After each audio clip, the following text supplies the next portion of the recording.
Assalamualaikum warahmatullahi wabarakatuh. Jumpa lagi bersama saya teman-teman. Di hari ini saya berkunjung ke rumah salah satu tetangga kita. Ya, dekat, jaraknya itu 200 meter dari rumah saya.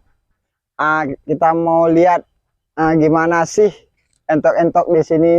Tapi di sini entoknya cuma berapa ekor teman-teman? Yang lebih banyak di sini bebek ya. Bebek air mulai dari petelur sampai pedaging diternak di sini. Oke teman-teman, kita cek dulu yang betelur.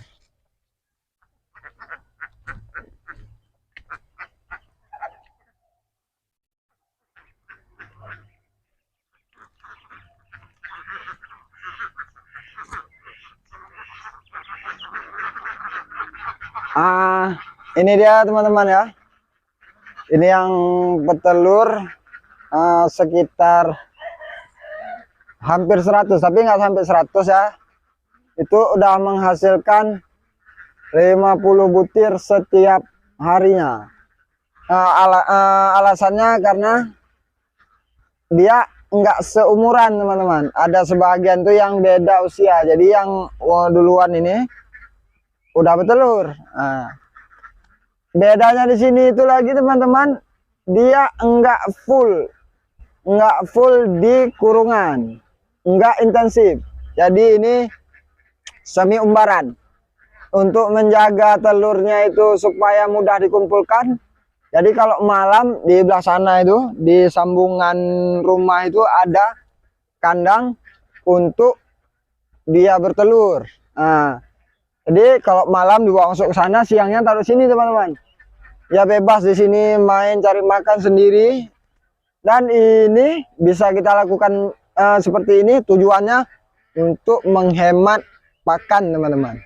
Karena seperti yang kita ketahui ya, namanya bebek itu memang pakannya itu luar biasa teman-teman. Ya, jadi harus pinter ngakali pakannya teman-teman. Jadi ini untuk yang petelur ini, dia udah main kayak gini, dia makan rumput-rumput ini. Ini lihat ini ya, ini makannya udah secara alami dah, karena dia di sini isinya kangkung semua. Ini yang di kolam itu, yang di depan itu, di belah sana di bawah pohon mangga itu ada kolam isinya azolla teman-teman. Jadi dia bebas makan sesuka dia. Jadi kita nggak bakalan kekurangan uang untuk pakan ataupun mengeluarkan uang lebih untuk pakan teman-teman. Karena dia makannya itu udah bebas. Jadi kita nggak perlu sibuk untuk nutrisinya karena udah lengkap semua. Itu untuk dari yang petelur. Karena petelur ini teman-teman, begitu dia kurang pakan, nutrisinya tidak tercukupi, dia akan berefek untuk telur. Jadi kualitas telur itu bisa menurun, jumlah telur pun akan menurun teman-teman. Itu yang perlu dipelajari dari bebek petelur teman-teman. Habis itu usia bebek petelur itu teman-teman, dia kalau misalnya pakannya itu full, memang cukup, nutrisinya cukup, semua terpenuhi, itu cuma butuh waktu 5,5 bulan, dia udah mulai bertelur teman-teman. Ada yang sudah mulai bertelur itu kalau dia pakannya itu memang cukup. Tapi kalau nutrisinya itu kurang, itu bisa sampai 6 bulan, 6,5 bulan, bahkan masuk ke 7 bulan. Itu di yang petelur teman-teman. Oke, sekarang kita lihat ada yang juga yang pedaging di sini. Nanti saya tunjukkan ini dia.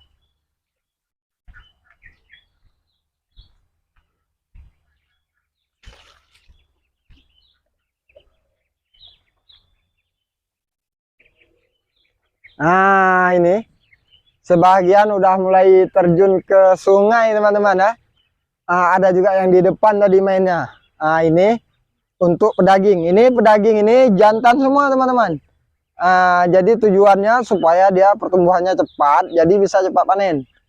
Apalagi sekarang kan bebek ini memang sangat digandrungi ya. Selain dia pembesarannya mudah atau cepat pertumbuhannya, dia juga punya pakan itu yang enggak rumit.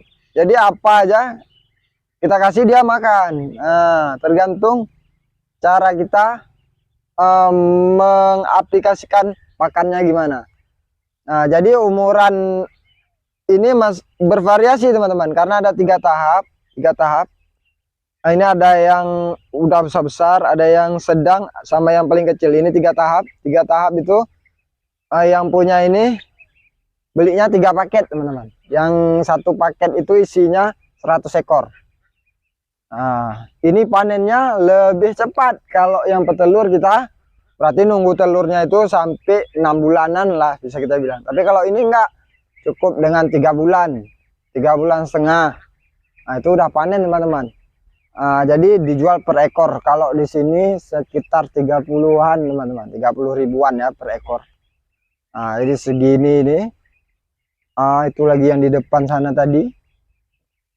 Jadi bisa panen kalau kita rutin ngisi per bulan itu 1 box, artinya 100 ekor. Berarti setiap bulan kita bakalan panen kapasitas 1 box ataupun 100 ekor.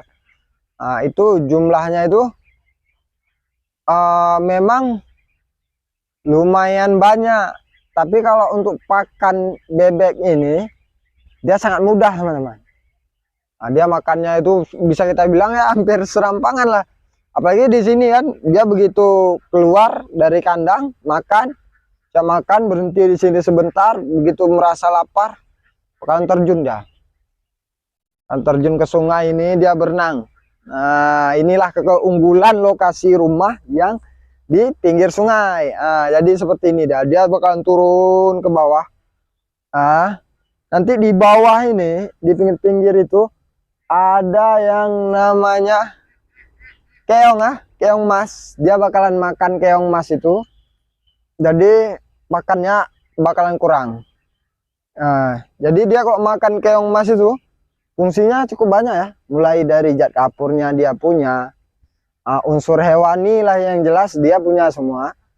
Jadi kalau untuk pedaging dia bakalan tumbuh lebih cepat postur tulangnya. Untuk masalah tingginya dia bakalan lebih cepat tinggi karena fosfornya udah cukup dari cangkang, apalagi yang dimakan itu keong-keong yang masih muda ya. Jadi pertumbuhannya dia cepat. Kalau untuk petelur dia makan keong mas itu bakalan memperbaiki kualitas telur teman-teman. Jadi telurnya itu cangkangnya lebih rapi, lebih keras. Kan ada kadang-kadang kendalanya itu telurnya itu lembek. Jadi kalau dia makan yang masuk karena mengandung zat kapur ya, telurnya itu lebih bagus. Jadi dia daya tahannya lebih bagus telur itu teman-teman. Jadi daya tetas pun kalau kita untuk breeding pakan keong mas itu bukan hanya untuk bebek ya, entok, ayam itu sangat berpengaruh teman-teman. Di kualitasnya itu akan bertambah. Ini bebek-bebeknya teman-teman. Sebagian ini mungkin sekitar 100 lebih dikit lah sama yang pinggir-pinggir itu. Jadi sekarang kita mau spill kandangnya gimana.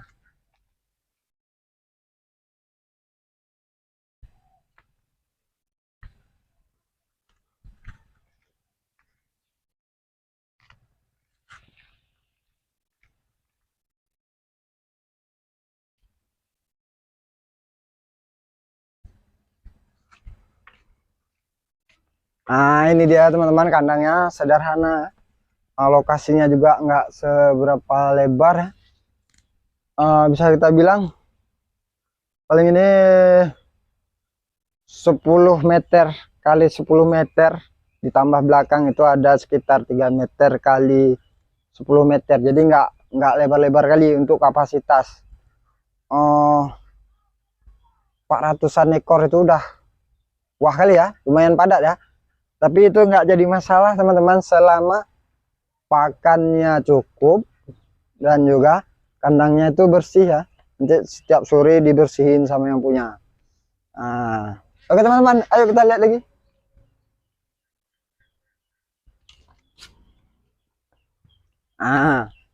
Ini kandang untuk yang bertelur. Jadi dia bertelur di sudut-sudut ini teman-teman. Ini karena kita giginya siang, jadi telurnya itu udah dikumpuli semua di taruh di satu tempat. Cara kasih airnya udah pakai dot ya. Nah, pakai dot, dia udah pakai dot, jadi kandangnya itu tidak terlalu lembab. Nah, itu juga ada ayam-ayam kampung ya, itu pedaging teman-teman. Nah, ini juga bercampur antara anakan entok sama ayam. Nah, jadi dia udah masuk di dalam ini karena di sini agak panas ya. Dia berlindung di bawah itu. Ada anak entokannya juga di sini. Nah, kita lihat dari sini. Nah, itu dia. Lumayan lah. Jadi untuk mengatasi ruang yang kurang mumpuni teman-teman, kita bisa ngakali dengan kandang-kandang seperti ini disekat-sekat. Boleh dia isinya itu agak banyak dengan catatan kebersihan harus dijaga, pakan harus cukup. Nah, di sini itu ada yang belum dikumpuli juga sebagian teman-teman. Itu telurnya teman-teman. Di sudut dulu ya, telurnya di satu titik itu. Nah, itu sebagian udah dikumpuli di dalam tadi saya lihat. Ini yang Oke, kita lihat ini yang satu ini teman-teman.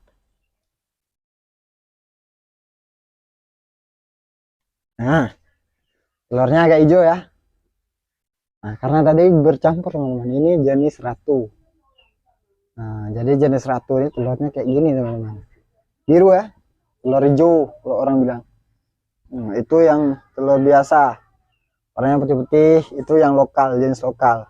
Ini ratu. Ini telurnya seperti ini teman-teman. Perbedaannya dari telur. Nah, jadi ada berapa jenis bebek itu yang memang dia punya telur hijau ya.